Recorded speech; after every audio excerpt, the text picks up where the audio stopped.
Olá pessoal, aqui é Rodrigo com História, Império Carolíngio, parte 2. O assunto é longo, dividi em duas partes aqui. Bom, na última parte nós estávamos vendo o seguinte, que os francos criaram um reino onde hoje é a França e parte da Alemanha. Clovis unificou em 481 muitas tribos, se tornou um reino forte, que era raro naquela época. Depois ele morreu, Carlos Martel, que não era da dinastia dele, que era merovingia, era da dinastia carolíngia, começou a administrar, não como rei, mas começou a administrar o país. E ele expulsou muçulmanos. E ele se converteu ao cristianismo. E ele virou amiguinho da Igreja Católica. Então, abriu-se o caminho para uma aliança da Igreja Católica com este governo, o Reino dos Francos. Isso vai gerar, então, um período muito longo até, se a gente for ver, em que houve um poder, uma influência muito grande da igreja na Europa inteira. Você vai ver por quê. Então, o que aconteceu? A igreja, então, católica, ela resolve promover e apoiar a dinastia carolíngia, tornando assim Pepino III o rei dos reinos dos francos. E Pepino III é justamente filho de Carlos Martel, descendente de Carlos Martel. Então, a partir daí, estamos na dinastia carolíngia. Ele fez uma aliança com a igreja por quê? Bom, porque era conveniente para ele e para a igreja. Era conveniente para ele porque a igreja tinha grande influência, como nós já vimos, nas cidades, em outros lugares. Então, ele achava interessante ter a igreja do seu lado, porque a igreja poderia dar legitimidade ao reino dele, porque ele não era descendente dos merovingios, que eram os anteriores governantes do reino dos francos. Então a igreja endossou, e a igreja já estava bem poderosa nessa época, endossou Pepino III como rei. E a igreja achava interessante, porque Pepino ele tinha um poder político, porque Pepino também tinha um exército. E Pepino poderia expandir esse território e expandir também a religião católica, a religião cristã católica. Então foi exatamente isso que aconteceu. Pepino conquistou alguns territórios, inclusive Pepino ganhou territórios para a igreja. Pepino lutou ali na Lombardia, norte da Itália, e também ali no Lácio, onde está Roma. E ali já estava sob domínio de outras tribos germânicas. Pepino III conseguiu ganhar de volta. Quando, não é ganhar de volta, ganhou para ele, para o reino de Franco. Ele poderia ter ficado para ele, mas como ele tinha aliança com a igreja, ele fez um favor e deu de mão beijada todo esse território para a igreja. O território do Lácio, onde está Roma, deu para a igreja. E você sabe por quanto tempo esse território ficou com a igreja? Chamado de Estados Pontífices, até o século XIX. Até o século XIX, quando teve a unificação da Itália. E ainda depois disso, eles ficaram com um pedacinho ainda, que hoje se chama Vaticano. Esse pedacinho é o que sobrou do que eles ganharam ali de Pepino III há muito tempo anterior. Então veja, existe ali uma ligação, entre as coisas, esse Império Franco, esse Reino Franco e a Igreja. Então a origem do Império Carolíngio está, na verdade, no Reino dos Francos. Quando, então, finalmente, houve o Pepino III, depois de Carlos Martel, continuando essa dinastia aí. Ele virou o rei com esse poder todo aí. Bom, aí já anos na frente, nós já estamos já em 771. Então, 771 aparece alguém novo. Aparece esse cara aqui, ó. Vocês vão ver aqui nessa imagem. Só um segundinho, que eu consegui errar o negócio aqui. Esse cara aí. Quem é este cara aí? Então, este cara aí é o Carlos Ué. Todos eles da família eram Carlos, né? Mas esse Carlos aí eu acho que é o mais famoso, hein? Sabe por quê? Porque esse Carlos é o Carlos Magno. Carlos Magno. Ele não era Carlos Magno, ele se tornou Carlos Magno. Como?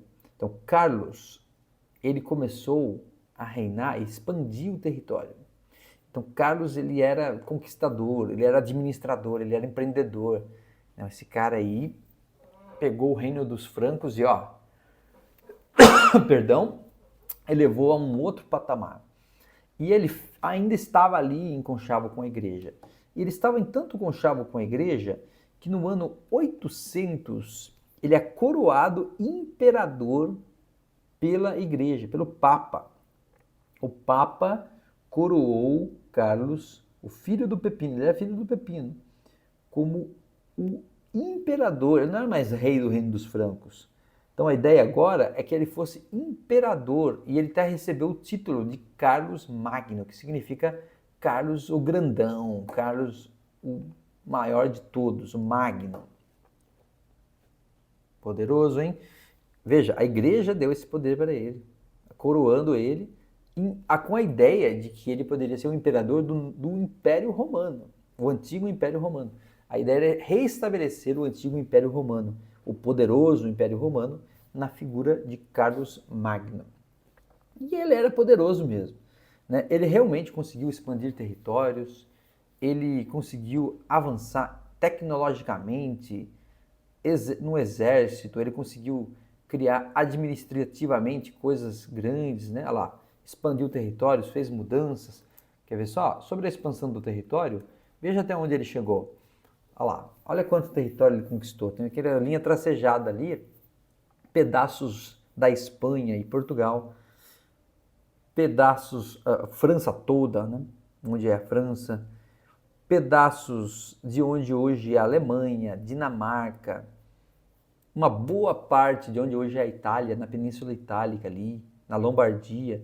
Então aquele pedacinho abóbora ali que eles deram de mão beijada para a igreja.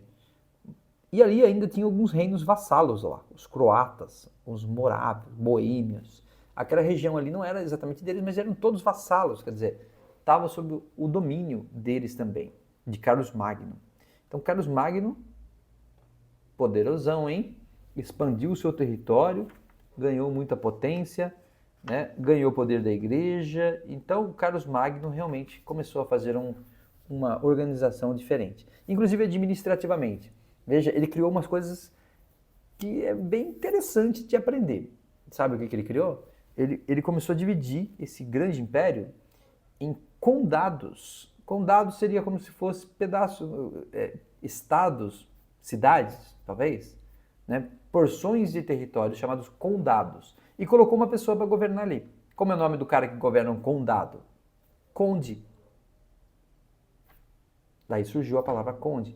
Tem o visconde também, que é talvez um abaixo dele, que ajuda a governar. O conde e o visconde. Olha onde começa a surgir, então, algumas nomenclaturas da Idade Média, que são nomenclatura de nobres, que prevalecem até hoje em alguns lugares aí. Aí, ele criou também, na fronteira, uns negócios chamados marco.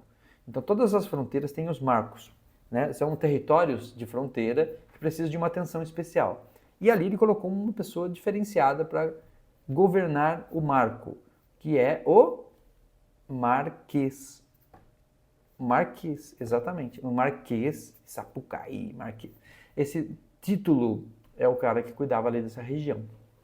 E como também tinha muita necessidade de exército, ele criou então um cargo que unificava vários exércitos de vários condados. Então um grupo de condados, uma espécie de grupo de cidades formando um estado, formando um lugar, uma região territorial maior, ele colocou o nome de ducado. Ducado. Quem que comandava um ducado?